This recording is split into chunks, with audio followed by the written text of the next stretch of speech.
Sveiki, gerbėmieji ir ne tik.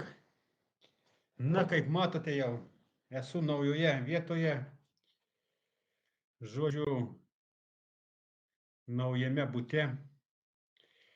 Šiandien labai tokia svarbi tema. Gavau informacijos,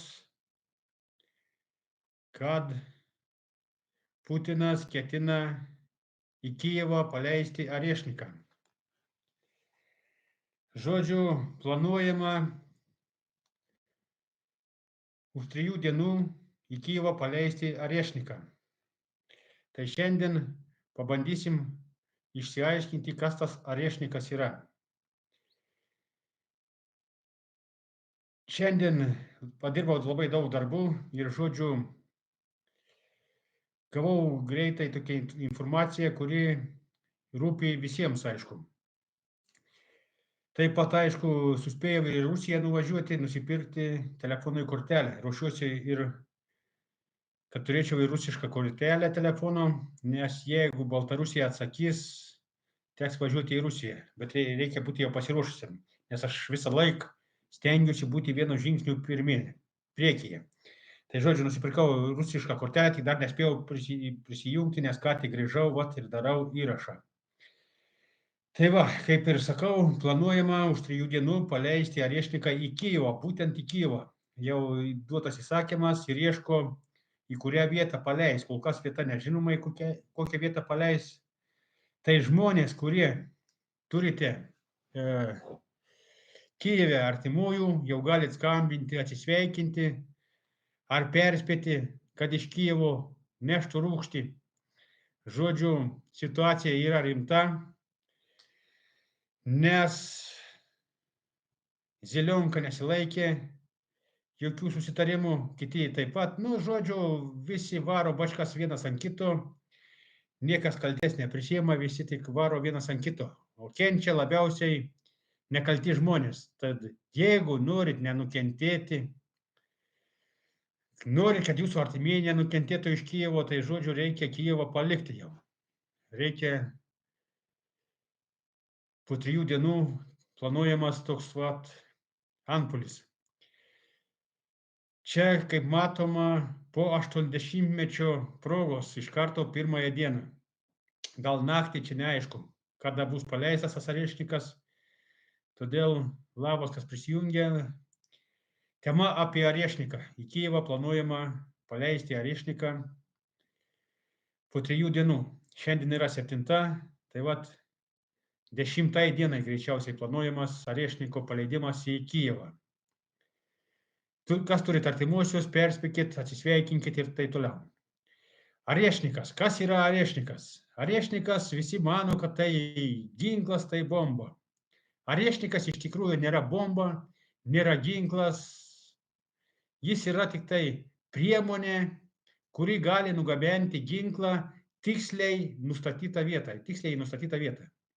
Ir ganėtinai nemažų atstumų. Tai, žodžiu, Arešnikas, jeigu jį paleisti vieną patį, jis yra tik metalo gabalas, kuris moka skraidyti ir labai tiksliai. Tai, žodžiu, jeigu jį vieną patį paleisti ir pataikyti į dangoraižį, tai greičiausiai bus toks pats vaizdas, kaip kad buvo Amerikoje 2011 metais, kad į Dvynius įpuolė lėktuvas. Tai, žodžiu, greičiausiai irgi dangoraižis drebės, kol susileis. Aišku, per kiek laiko irgi neaišku. Bet jeigu įdėti nors truputėlį petardų ar kitokių sprogmenų, tai Arešnikas gali jau virsti labai pavojingų ir stiprių ginklų. Jeigu suprasti teisingai, jis gali bet kokį sprogmenį nugabenti. Todėl ten gali būti užkrautas bet kas. Gali būti atominis ginklas užkrautas, gali būti neatominis ginklas užkrautas. Todėl neaišku, ką jį ten užkraus. Aišku, nemanau, kad jį paleis vieną patį. Nors buvo tokia praktika, kad paleido vieną patį, tai irgi nemažai aukų buvo nuo vieno pačio paleisto. Tai, žodžiu, dabar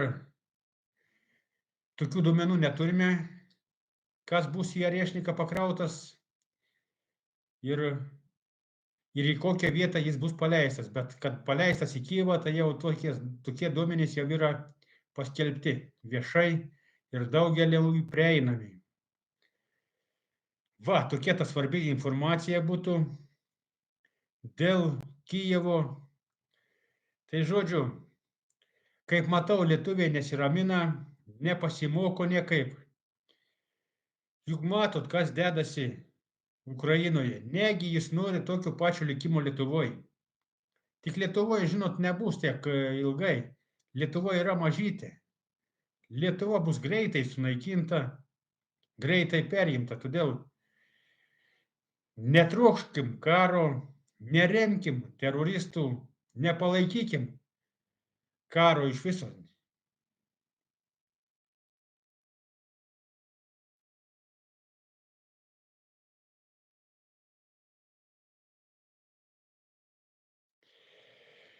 Žodžiu, mes stengiamės nepalaikyti karo, stengiamės palaikyti žmoniją, stengiamės informuoti žmonės teisingai,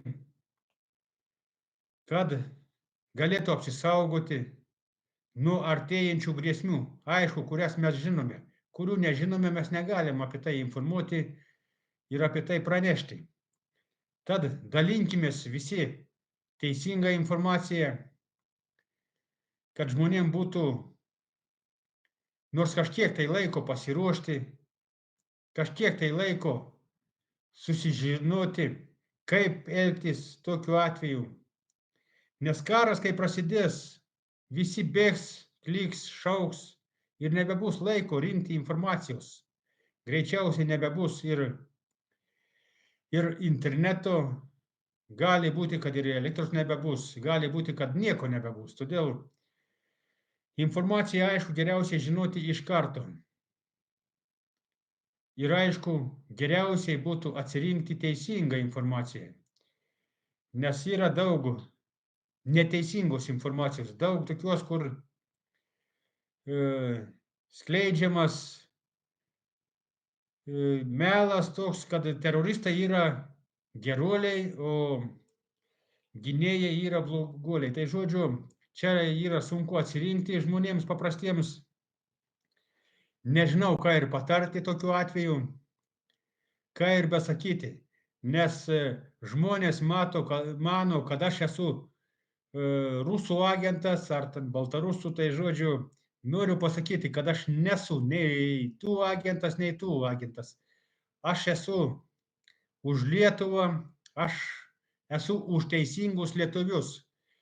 Aš nepalaikau tų lietuvių, kurie palaiko terorizmą, nepalaikau tų lietuvių, kurie apsimesdami, kad padeda Lietuvai, bando visokias tai daryti akcijas, atrakcijas, visokius ten, mitingus, dar kažką.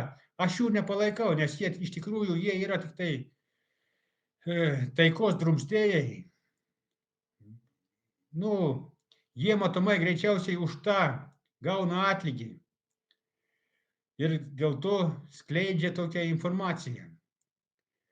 Tad negaliu pasakyti, aš įvardinti, kam jie dirba, dėl ko jie dirba. Todėl mums reikėtų suprasti, kad tokių žmonių nereikia net sekti, nereikia jų palaikinti, kad jų informacija neplistų taip, kad reikia skleisti tokią informaciją, kuri teisingesnė yra, ne tokia, kuri feikinė, kuri neduoda naudos, o atneša tik tai skausmą, atneša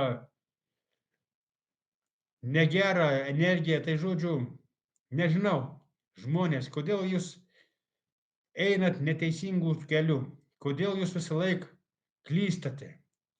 Ir aišku, čia yra paprasčiausias dalykas, kur velnias eina, ten žmonės ir pirmiausia bėga ten, nes velnias eina su pinigais, su melu, su saldumynais ir skanumynais, o mes einam su Dievu, todėl mes neturim ko pasiūlyti, kaip privilioti. Mes tik tai sakom, teisingą informaciją skleidžiam tikresnę tiesą. Tai tiek šiandien tų žinių. Stebėkit ir toliau mane. Poryt jau bus labai daug video ir tiesioginių per TikToką ir netiesioginių greičiausiai dirbsiu visą naktį, dėliosiu. Tai žodžiu, dirbsiu iš peties, kiek turėsiu jėgų. Tad šiandien tiek. Ačiū už dėmesį. Te padeda mums Dievas.